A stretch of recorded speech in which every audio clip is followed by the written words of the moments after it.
miss your chance to win a brand new 2022 Honda CRF 450 Works Edition for 10 bucks. Go to www.kaplancycles.com. Buy your ticket today. What's happening, fellas? Check out this classic Kawasaki KX500. This is an absolute dime piece. This is one of the few bikes that I don't want to take next door and do a third gear holy for you on, because it's just too nice, too clean. It's just had a full frame off restoration on it. Not that it needed a restoration, but the guy who owned it wanted it perfect, so it was taken right down to the frame and everything was redone on it. As you can see, this is a tire that was put on it. It's just got some wear from riding up and down the driveway. It's been ridden mostly up and down the driveway and on the street a little bit. It's been on the track once since it was ridden, since it was built, and it's been completely gone through. Starting at the front of the bike, take a close look. It's got a brand new Warp 9 black rim with new spokes with the blue nipples. It's got the billet aluminum blue hub. It's got a brand new wave rotor on the front, brand new brake pads. The front suspension's just been redone with heavy duty springs. I'm 220 pounds.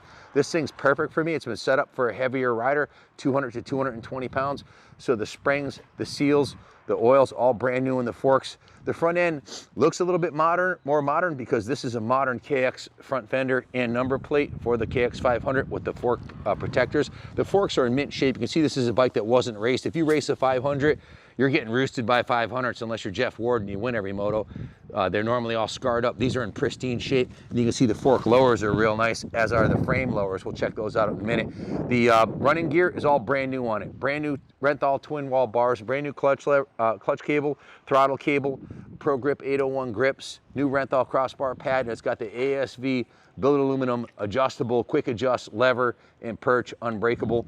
Fantastic top shelf stuff. Everywhere you look, there's $100 bills on this bike. It's got a brand new graphics kit on it, from the front tip of the front fender to the back of the rear fender. New number plate graphics. Not only is it the radiator shrouds, front number plate and front fender new, the rear fender and side panels are brand new on the bike, as is the FMF seat cover with the tall firm seat foam. The frame, obviously, this is a frame off build. The bike was completely stripped right down to the frame. The frame was sanded, sandblasted, and repainted.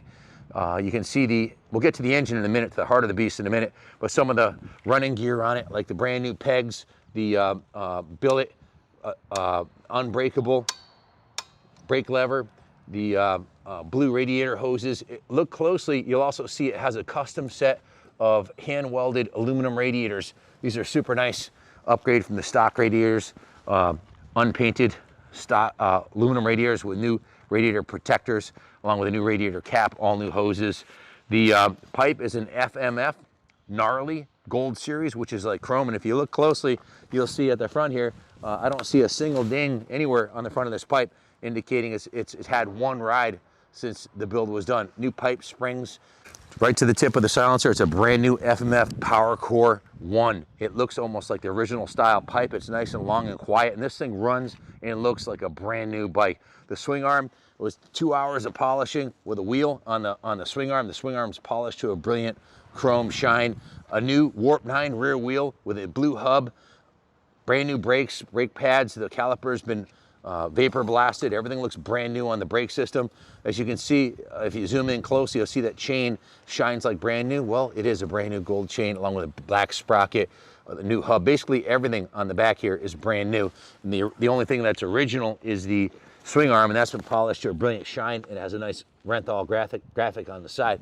Again, new peg, hammerhead shifter. The original factory cover right here, here's a clue. The very low hour bike, not only is the frame in mint condition, but the original cover isn't usually all worn out. These plastic covers wear out pretty quickly with a boot. You can see the cylinder, the engine's in mint condition. Shock's been completely rebuilt with a Racetech spring, new bumper, new seals, new nitrogen, and it's been valved and set up for a heavier rider. And it's totally adjustable. Just an absolutely stunning piece. The graphics are beautiful. The plastic, the original factory tank is in mint condition. Very little wear on the tank, indicating low original hours on it. The engine cases are in pristine condition, no evidence of any damage ever on the cases. The frame rails, also, this is an area I always recommend checking on any off-road bike, especially a 500. The frame rails are in, do you see any dings there, Kenny? Oh, looks good.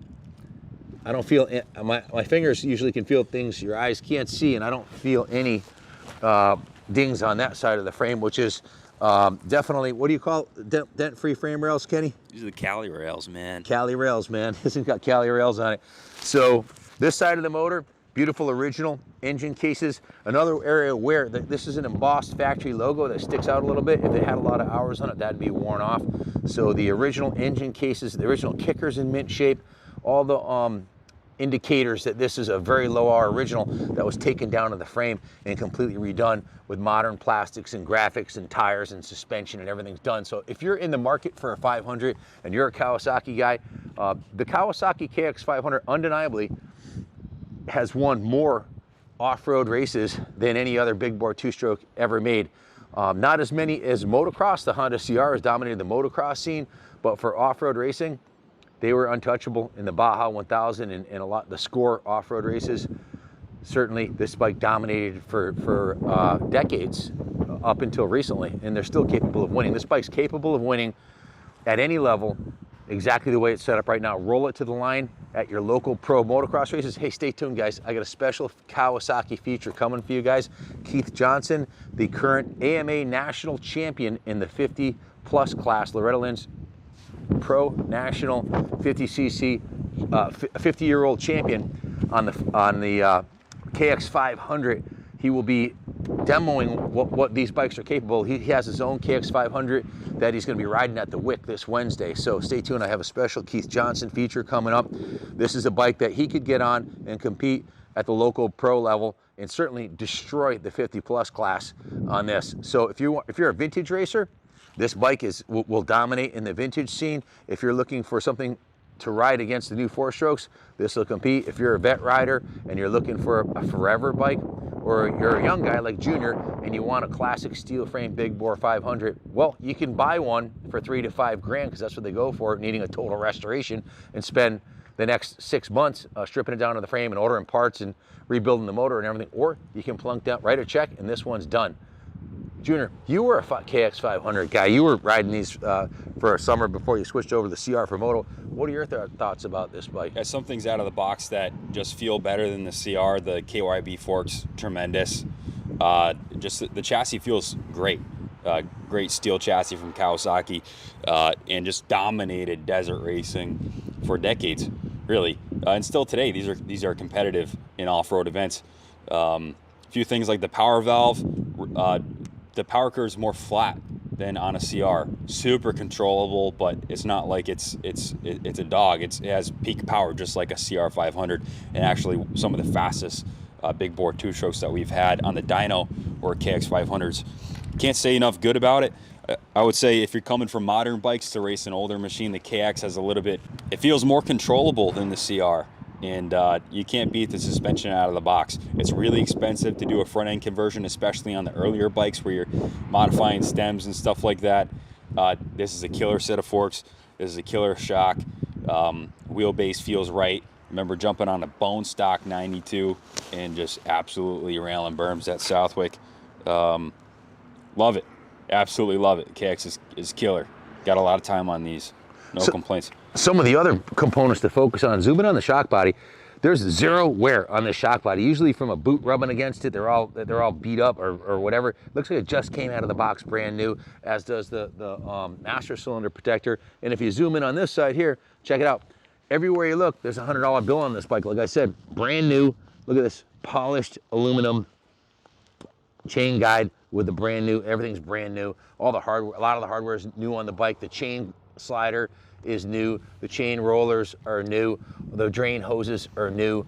Everything's new on the bike. All the fluids have just been changed. It's got new gear lube. It's got new brake fluid. It's ready to go, guys. Brand new radiators, brand new coolant, and the engine is as good as the day it came out of the box. It's engine compression is perfect, and it hauls ass. This thing is, guys, I was coming up the driveway here in third and I hit fourth, and I felt like I was being pulled by a rubber band down to the end of the driveway. Very few bikes give me that shit. Am I gonna be able to stop before I get to the end of the driveway feeling? This bike does it. This is an absolute rush. You'll never outgrow this bike. You'll never get bored of this bike. You'll never need more power than this bike. Most mere mortals can only use a fraction of what this bike is capable of doing. And as far as starting it, I've got sneakers on. I cold started it with sneakers on. There's a certain technique to starting a 500. When it's cold, you want to lean it over until gas comes out the overflow like you just did. Put it in second gear and rock it back and forth a couple of times. And then, let me actually do that to demonstrate what I'm talking about. Rock it back and forth a couple of times. Put it in neutral. And you don't need a compression release. You don't need an electric start. You don't even need boots if you do it right. It's all in the technique, and you don't got to be, you know, a pro rider to do this. You just got to follow the technique. The technique is super simple. Kick it past TDC, go all the way up. It's like starting a 125. You just got to do it right. It's easy every time. That's if they're brand new like this one. When they're all flapped out and they got 20 years and 2,000 hours on them, then they might be hard to start. But when they're new like this, just follow the technique I just did, and you'll have no problem at all. Easy start. Hey, one last thing. You're not going to find a nicer, cleaner KX500 than this anywhere. This is as good as they get. Trust me, I know. I've done more 500s than anybody on the planet in the last 5 years, and that's a fact. Thanks for watching. God bless America.